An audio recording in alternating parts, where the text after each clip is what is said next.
Le frère qui a chanté tout à l'heure vous expliquait l'histoire du chef. Il en a dit que la moitié. C'est pas tout à fait comme ça que les choses se sont passées. C'était un jeune prédicateur assez prétentieux qui était venu pour nous dénigrer notre école publique. Et il m'avait dit, vous faites perdre du temps à tous ces élèves parce que vous les gardez assis pendant 5 heures de la journée et pendant ce temps-là, les âmes se perdent. Alors, comme on était juste derrière le château de l'école publique, il y a là justement un grand chêne, et j'ai ramassé par terre un petit clan. Et je lui ai montré. Et je lui ai dit, toi mon fils, quand Dieu veut faire un chêne comme celui-ci, il le fait à partir de ce petit clan. Mais il va mettre 100 ans pour le faire.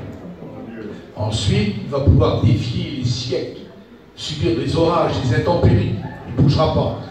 Maintenant, quand Dieu veut faire un navet, en quelques jours, ça lui suffit.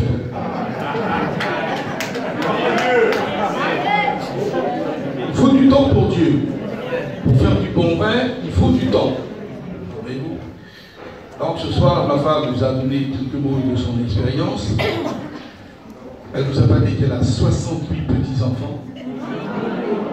Et dans quelques jours, ça sera le 69e qui arrive. Un petit garçon. Voilà, ça fait qu'on ne peut plus faire d'anniversaire, on ne peut plus rien faire. Demain, vous aurez la joie d'écouter la femme à Maï qui va vous dire quelques expériences de sa vie chrétienne. Pour ceux qui ne le savent pas, elle s'appelle Pomme. Et lui s'appelle Maï. Et comme Maï l'a vu, il a tombé dans les pommes. Et elle, en voyant ce grand gaillard d'1m85, il n'y a que Maï qui maille. Maï, on nous dit quelques mots, si vous pouvez donner.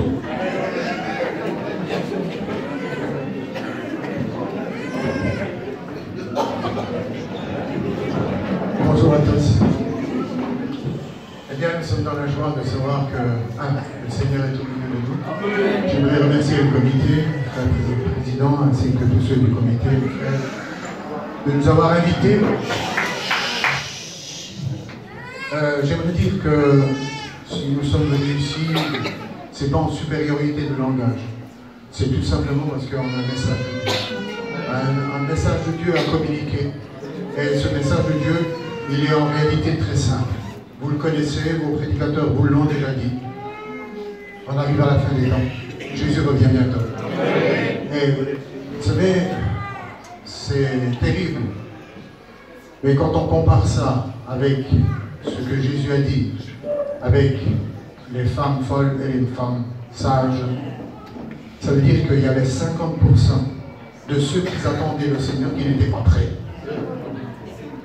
Dans l'église, il y a des chrétiens qui sont prêts à partir. Alléluia! Et il y en a qui sont toujours encore en train de se préparer. Et ils ne seront pas prêts. Il faut être prêt quand Jésus reviendra. Amen. Eh bien, Jésus revient bientôt. C'est une grande joie. Je viens d'avoir un SMS et j'aimerais vous le lire, si vous le voulez. Ça vient de sortir maintenant. Ça s'est passé là, hier. Au mur des lamentations, un serpent est sorti et a provoqué une agitation médiatique.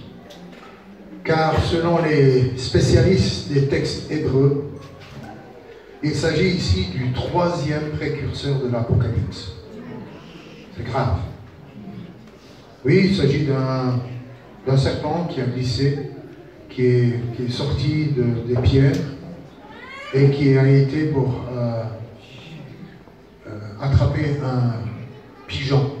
Le pigeon représente la colombe représente la paix. Et le serpent a détrôné la paix. Et ces hommes, ils ont vu ça. Et j'aimerais vous dire encore, je dis, c'est le 3e précurseur de l'Apocalypse. Quels sont les autres? Bien, je vais vous les lire. C'est tout ça. Vous pouvez aussi le voir.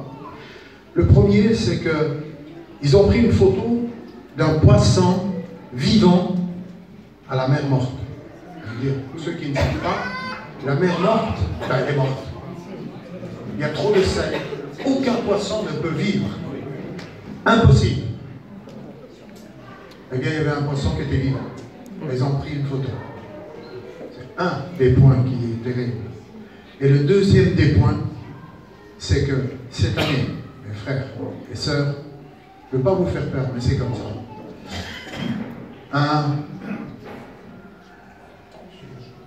Un veau rouge est né en Israël, la vache rousse, sans défaut. Pour ceux qui connaissent la Bible, vous savez ce que cela veut dire. On aura peut-être l'occasion d'en parler, mais tout ça pour vous dire qu'on arrive à la fin des temps. Et il y a tout qui nous le dit. Il y a tout qui nous le dit. Et cependant, le monde le dit, les chrétiens le disent, et le diable le sait aussi. Et le diable, il utilisera tout pour nous empêcher de prendre l'héritage qui est le nôtre. Et qu'est-ce qu'il fera?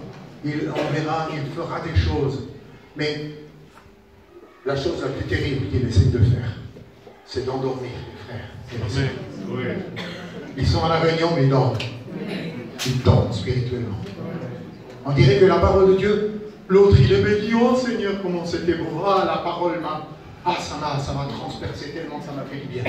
Et l'autre à côté, bon, mais c'est la même parole. Mes frères et sœurs, soyons réveillés pour le Seigneur. Parce que Jésus revient. Elle prendra que ceux qui sont prêts. Eh bien, écoutons la parole de Dieu qui est là pour nous annoncer bien, des choses importantes pour notre vie spirituelle. Les bénisse son serviteur.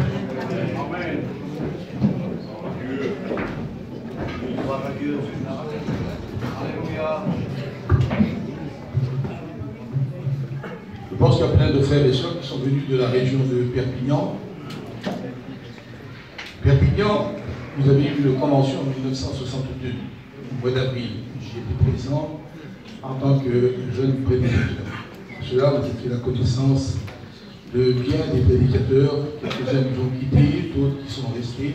Je connais donc le frère Pitou, le frère Joseph Coupil, le frère Joannette, Dinanou, en fait, c'est les hommes de Dieu. Et puis, en 1965, le frère Le Bossec, qui était le dirigeant de notre mission, m'a demandé de devenir le pasteur de l'église mère à Perpignan. J'ai été aussi l'un de nos pasteurs, certains ne s'en rappellent plus. C'était en 1965, donc il y a bien des années qu'il a. Et puis, je voudrais dire ma reconnaissance à votre comité catalan de nous avoir invités à ce séminaire. Je voudrais dire ceci, non seulement mes remerciements, mais notre reconnaissance pour montrer que ces hommes de Dieu ont bien fait. Et nous, on n'a pas la prétention ce soir de faire mieux qu'eux. Ils auraient pu très bien faire ce séminaire sans nous. Ils n'ont pas besoin de nous. Ce sont des hommes de Dieu et qui connaissent leur Bible aussi bien que nous-mêmes. Mais en le faisant, ils ont consolidé l'unité qu'il y a avec leurs frères qui sont à quelques kilomètres de chez nous. Alors, j'ai le bonheur de dire que tous ces chrétiens qui sont là, c'est mes chrétiens. Et toutes les églises qu'il y a sur Perpignan, sur les frères qui ont chanté tout à l'heure, Montpellier, c'est aussi notre église. Il n'y a pas de différence, n'est-ce pas? Alors on ne veut pas éblouir les gens par des messages compliqués, on veut rester dans une très grande simplicité, mais nous allons nous entretenir ce soir d'un sujet que j'ai particulièrement sur le cœur et qui, j'espère, sera pour vous une bénédiction à la gloire du Seigneur. Vous êtes prêts?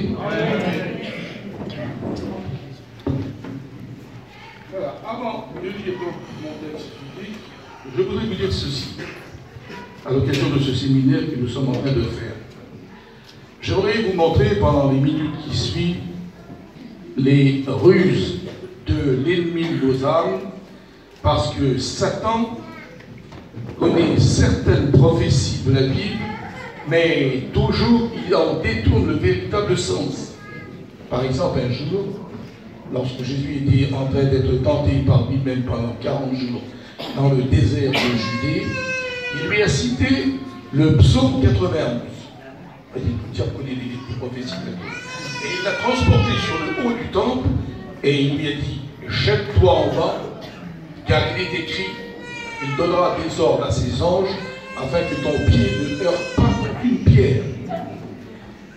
Rendez-vous compte, frères et sœurs, depuis le pinacle du temple à Jérusalem, jusqu'en bas où se trouvait à l'époque la vallée du Cédron, un saut de plus de 150 mètres d'auteur, de quoi provoquer l'admiration de tout Israël. Mais Jésus n'était pas venu pour être acclamé comme un roi, il était venu comme le Messie souffrant pour racheter l'humanité qui était coupable. Satan connaît également d'autres prophéties que nous découvrons dans le livre de l'Apocalypse 12, verset 12. Il sait qu'il en a pour très peu de temps. Et il est descendu vers l'Église animé d'une grande colère. De plus, il connaît sa destinée finale pour lui et ses propres démons. Rappelez-vous quand Jésus chassait les démons, notamment de celui qui était atteint d'une légion. Les démons ont supplié Jésus en lui disant, si tu nous chasses, ne nous envoie pas dans l'abîme. Vous voyez, ils savent qu'ils vont aller en enfer. Et voilà le but, le rêve de Satan, entraîner avec lui l'Église de Jésus-Christ dans la déchéance. Et Saint Paul, qui était un homme bien informé de son temps, il a mis en évidence l'un des traits caractéristiques de Satan, afin que l'Église de Jésus-Christ, qui avait tendance à sommeiller, comme vient de dire Maï, qui puisse se réveiller. Et il va comparer Satan à un chasseur. Et Saint Paul, dans ses 2 épîtres à Timothée, va citer à 3 reprises le mot piège, ne pas tomber dans les pièges du diable, ne pas tomber dans les pièges de l'argent, dit-il. À 3 reprises, il cite, comme s'il voulait mettre en éveil la conscience des chrétiens qui avaient tendance à s'endormir. Donc l'ennemi a de nombreux pièges. On pourrait en citer beaucoup ce soir. Déjà à l'époque du prophète Samuel, alors que David était désigné pour être le futur roi d'Israël, Saül, qui était un roi méchant, égoïste et jaloux, lui a donné une de ses filles, Michal, en mariage. Vous savez dans quel but? C'est écrit, 1 Samuel 18, 21, je vais lui donner ma fille afin qu'elle soit pour lui un piège. Et derrière ce piège, il y avait bien entendu l'ennemi qui se réjouissait. Et quand l'arche de l'Éternel est entrée à Jérusalem, tellement il y a eu une explosion de joie, David dansait, sautait en grand Dieu, et elle l'a méprisé dans son cœur. Elle est devenue pour lui un véritable piège. Et puis la parole de Dieu nous parle encore qu'il y a aussi des pièges des lèvres, le mensonge. Et il y a combien de pièges que Satan a mis? Et ce soir, je voudrais vous mettre en garde contre ce terrible chasseur. C'est un archi-meurtrier. Et j'aimerais essayer, par la grâce de Dieu, de vous dévoiler 2 flèches qu'il peut envoyer sur des hommes. Une flèche qui réserve spécialement pour le monde païen, c'est-à-dire ceux qui ne connaissent pas Dieu, ceux qui n'ont pas fait encore sa volonté. On va voir qu'est-ce que le diable leur envoie comme flèche, et on va découvrir ensuite une seconde flèche qu'il envoie, et cette fois-ci qu'elle nous est destinée à nous, Église de Jésus. Alors regardez la flèche qu'il envoie pour le monde païen, afin de les entraîner avec lui en enfer. Je lis pour vous ce que Saint Paul a écrit dans la seconde épître aux Corinthiens, chapitre 4, verset 3. Saint Paul dit, si notre évangile est encore voilé, il est voilé pour ceux qui périssent, c'est-à-dire le monde païen, pour les incrédules, dont le Dieu de ce siècle a aveuglé l'intelligence afin qu'ils ne voient pas briller la splendeur de l'évangile de Christ. Voyez? C'est pour ça, si ce soir, il y a encore des gens qui n'ont pas fait l'acte décisif d'accepter Jésus-Christ comme sauveur personnel, et que vous tournez cela en dérision, vous dites, on verra ça une autre fois. Il y a un danger. Et si j'ai un conseil, le serviteur de Dieu vous donner ce soir, ne sortez pas de cet endroit sans avoir accepté Jésus-Christ. Voyez-vous, Je n'étais qu'un adolescent de 14 ans quand j'ai descendu dans les eaux du baptême. C'était le 14 août 1955. Il y a de cela plus de 63 ans. Pensez-vous que si j'avais été trompé, abusé, vous croyez que j'aurais mis plus d'un demi-siècle à m'en rendre compte? Certainement pas. 63 ans, c'était comme quelques minutes quand on est dans la présence de Dieu. Les jours passent tellement vite, on n'en fait même plus attention. Satan est passé maître dans l'art d'aveugler le monde pour qu'il ne comprenne pas l'évangile. Et ce soir, frères et sœurs et amis, je voudrais vous dire que vous, comme moi, et comme tous ces hommes de Dieu qui sont ici, nous avons la possibilité, nous avons le pouvoir de rendre la vue spirituelle à ces gens en leur disant « Mais vous allez sur un chemin qui va à la destruction ». Et c'est pour ça que les chrétiens sont appelés à être des lumières qui brillent dans le monde. Est-ce que vous comprenez ce soir? Est-ce que je me fais bien comprendre? Très bien, à la gloire du Seigneur. Et puis pour nous, l'Église de Jésus-Christ, pour nous les véritables chrétiens, l'ennemi a une flèche très importante. Et là, l'Église universelle de Jésus-Christ allait toucher. Et cette flèche, nous allons lui donner un nom ce soir pour la bonne compréhension de ce sujet. Et nous allons l'appeler la flèche du refroidissement. Voyez-vous, si vous avez le temps ce soir, vous relirez les textes bibliques que je vais vous citer tout au long de cette méditation. Nous ne manquerons pas de vous bénir. Dans le livre des Lamentations de Jérémie, on découvre que le prophète dit que Dieu est un archer aussi vif.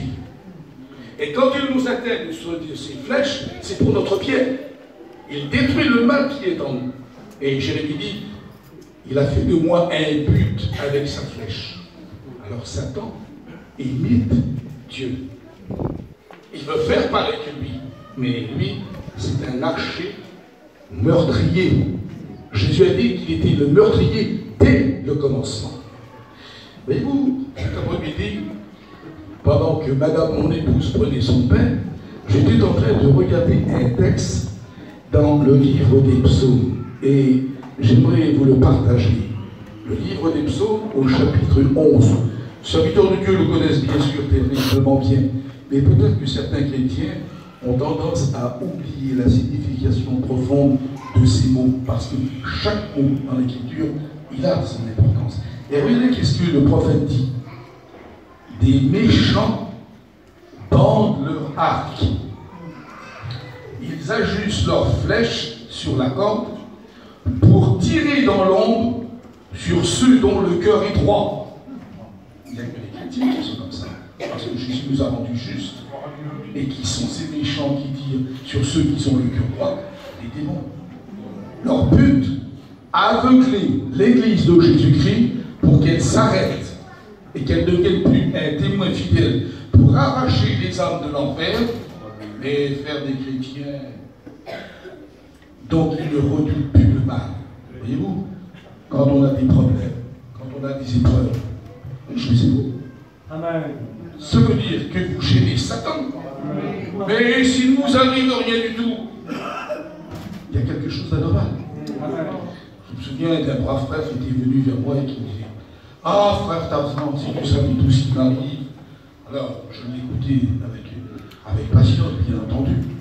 Et puis je me suis rendu compte au fur et à mesure de ce qu'il me racontait que c'était des petites choses pas du tout, pas grave, pas important. Mais lui, il en faisait un véritable mystère.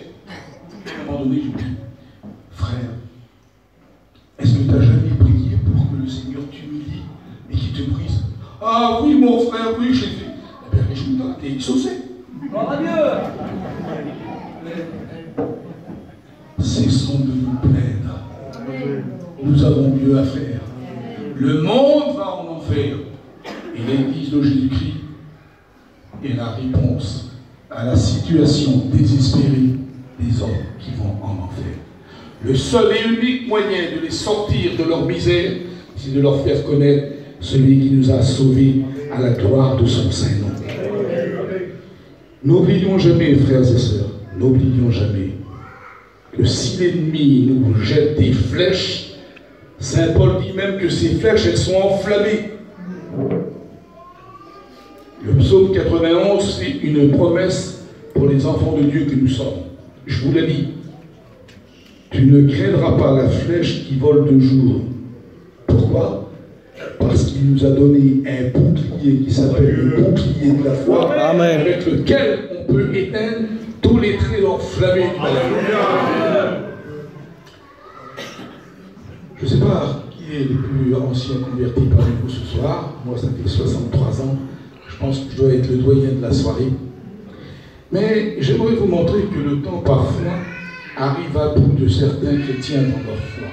Et peut-être avons-nous besoin à ce moment-là d'un exemple pour que nous puissions comprendre la réalité de cela. Le refroidissement, qui est l'une des armes favorites de Satan, et des chrétiens, des quantités de chrétiens ont perdu leur vie spirituelle à cause de ce refroidissement. Nous sommes dans la ville de Corinthe, à l'époque de Saint Paul. Corinthe, cette ville de Grèce, était une petite Rome en miniature. Richesse et splendeur, commerce de l'industrie, ça marchait très bien. Commerce de la poterie, du tissu, trafic d'armes, et pire encore, un temple qui était dédié à Vénus, la déesse de la fécondation. Ce qui veut dire que cette ville était pour les hommes païens une sorte de paradis, et qui en définitive, un paradis qui était l'enfer. Saint Paul et ses compagnons vont y venir pour y proclamer et y planter le drapeau de la foi. Et au bout de 18 mois de labeur, 1 an et demi de travail, une belle, forte église va surgir de terre. Vous remarquerez que quand il écrit les premiers chapitres de ce livre, on découvre que cette église possède les 9 dons spirituels. Oh, c'est magnifique ça. Ils sont partis sur les chapeaux, comme on dit. Ils ont eu comme maître spirituel Saint Paul, l'apôtre Pierre, Silas, Timothée. Et vous remarquerez que vous avez là les 4 plus grands ministères du Nouveau Testament. Pierre l'apôtre, Silas le prophète, Timothée l'évangéliste, Saint Paul l'enseignant. Mais de quoi rêver?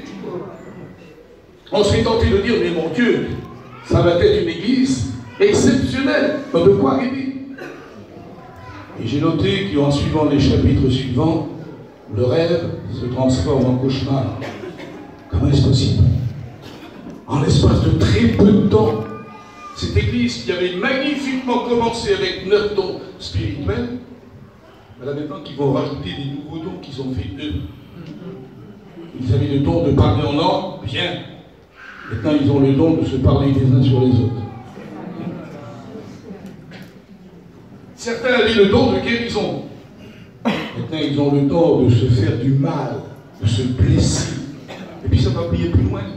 Saint Paul dresse une sorte de liste noire. Il dit, mais vous faites des procès entre vous. Paul, il dénonce le mal. Et il parle même d'ivrogne qui se saoule avec le vin de la Sainte Seine. Comment est-ce possible? La flèche du refroidissement les avait atteints. Le Dieu de ce siècle, dit Saint Paul, les avait aveuglés. Un peu comme le sont les hommes d'aujourd'hui. Vous remarquerez quand Saint Paul va écrire les 2 épîtres qui portent le nom de Timothée, il cite que dans les derniers temps, les hommes seront irréligieux. Aujourd'hui, l'évangile, ça n'a plus de sens. Voyez-vous, j'ai le malheur d'habiter Paris. Et le mois dernier, frères et sœurs, une nouvelle église a ouvert ses portes. Une église dédiée à Satan. Rendez-vous compte, des millions ont été enfouis dans ce bâtiment et les gens s'y engouffrent pour y venir y adorer l'ennemi de nos âmes. Les hommes seront irréligieux. 2 Timothée chapitre 3. 2 Timothée chapitre 4 verset 3, Saint Paul parle du refroidissement spirituel. des véritables prophéties bibliques qui est en train de s'accomplir en pleine vue. Nous sommes, frères et sœurs, en train de vivre l'apostasie. Soyons vigilants. Notre salut en dépend. Attention à ceux qui ne sont pas convertis à la flèche de l'aveuglement et attention à nous chrétiens à la flèche du refroidissement spirituel. Elle est très redoutable. On ne s'en méfie pas. On pense que le refroidissement spirituel est normal, il y a tellement d'années. Ce qu'on pense qui est normal, la Bible appelle c'est anormal. Chez nous, en région parisienne, nous avons des assemblées qui dépassent les 700 membres. Et si vous venez les jours de semaine, il y a quelques dizaines de personnes. Alors au culte, tout le monde s'y engouffre, mais là, non. Faisons attention, frères et sœurs. Et puis vous savez, nous avons chaque année, dans notre mission de lumière, 135 chapiteaux qui tournent dans tout le territoire français. Ils ont tous entre 150, 200, 300 caravanes. Ça représente pratiquement toute la mission qui est en mouvement. Et puis souvent, on entend ce bruit dans nos groupes. Et chaque serviteur de Dieu, comme moi, on observe ce qui se passe. On le voit, nous le dit. Et souvent, on entend parmi les chrétiens, quand on passe comme ça, tu sais pas qui c'est qui fait la réunion ce soir? Je crois que c'est un tel. Oh, mais si c'est lui, je ne vois pas la réunion. Faisons jamais ça. Chaque homme de Dieu a un mot du Seigneur. Amen. Ne faisons pas comme ont fait les Corinthiens qui ont fait des clans. Parce que voyez-vous, l'Église, elle s'était divisée par la suite. Parce qu'elle dit, moi je suis Paul, moi je suis l'Apollos, moi je suis Pierre, moi je suis Barnabas. Mais qui sont ces hommes? Les serviteurs de Dieu par les moyens duquel nous avons pu. On n'adore pas les hommes. On adore l'homme. Et le patron de l'Église, ce n'est pas le pasteur, c'est lui le patron. Donc vous remarquerez maintenant comme moi que depuis un certain temps déjà, le fléau est tombé sur l'Église de Jésus-Christ, l'Église de Jésus-Christ dans le monde, et peut-être un peu spécialement aussi pour nous les gitans. Beaucoup de croyants sont touchés. Le refroidissement spirituel touche tous les chrétiens. Voyez-vous, j'ai eu le bonheur et le privilège de connaître le début du réveil. J'ai connu les premiers prédicateurs qui ont été dans notre mission. C'était des hommes exceptionnels. Ce n'étaient pas des savants, ce n'étaient pas des orateurs. La plupart ne savaient pas lire. Mais ils avaient quelque chose que nous n'avons plus. Ils avaient une sincérité et un zèle débordant de manière à ce que ces hommes étaient accompagnés de prodiges, de miracles. Et j'ai vu devant mes yeux des paralytiques marcher, des aveugles qui voient, des sourds qui entendent. On dirait qu'aujourd'hui, on est surpris quand on a ces guérisons-là. Mais à cette époque, c'était monnaie courante. Voyez-vous, un jour dans la classe, j'étais en train d'expliquer les miracles qui avaient accompagné les miracles qui avaient été avec notre frère Mance, qui a été, comme vous le savez, le premier prédicateur. C'était un colosse, mais il avait une voix de bébé. C'était un homme extrêmement doux. Et puis un jour, on est venu le chercher pour prier pour un enfant qui avait tombé dans des convulsions. Et les parents affolés l'avaient transporté à l'hôpital de Bordeaux, là-bas en Bretagne.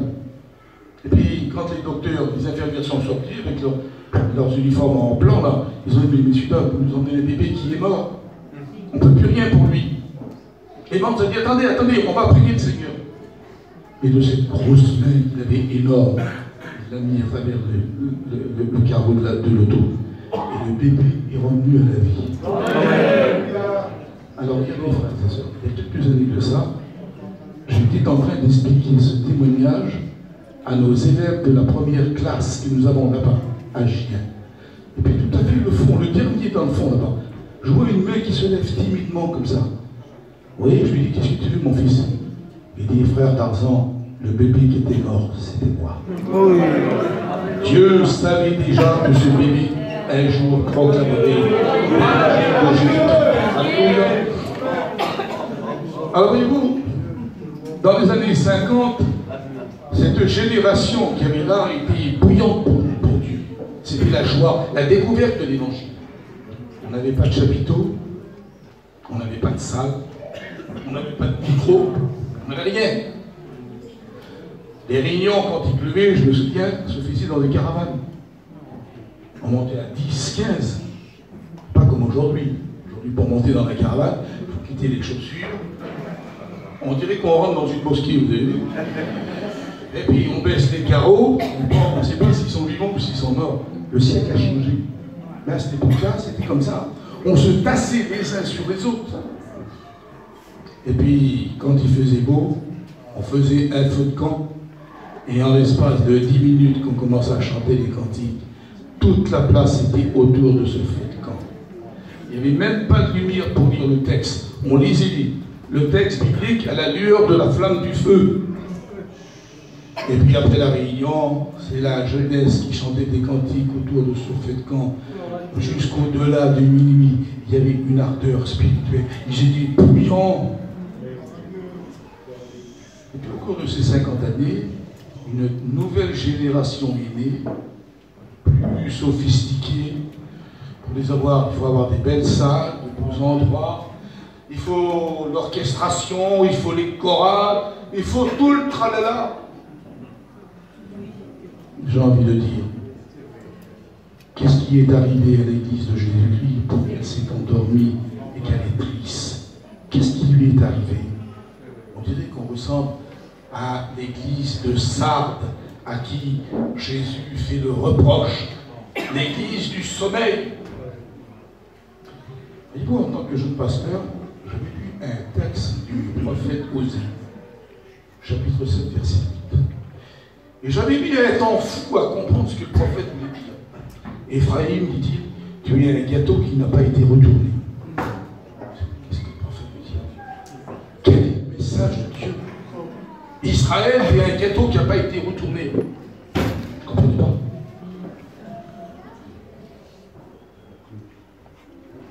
Quel était le message que Dieu voulait donner en montrant que ce gâteau était cuit d'un côté et cru de l'autre? Mais vous l'avez compris, frères et sœurs, il parlait de la vie partagée. Chrétien quand on est dans l'église, homme du monde quand on est dehors. C'est pas comme ça que ça marche. C'est vrai, mais d'un côté, la flèche de refroidissement nous a touchés.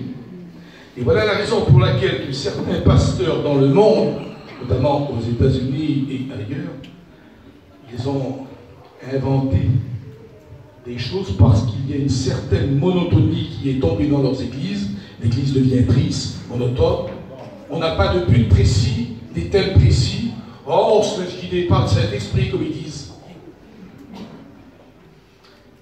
Et j'ai remarqué que dans ces fameuses soirées, le chanteur improvisait. Oh,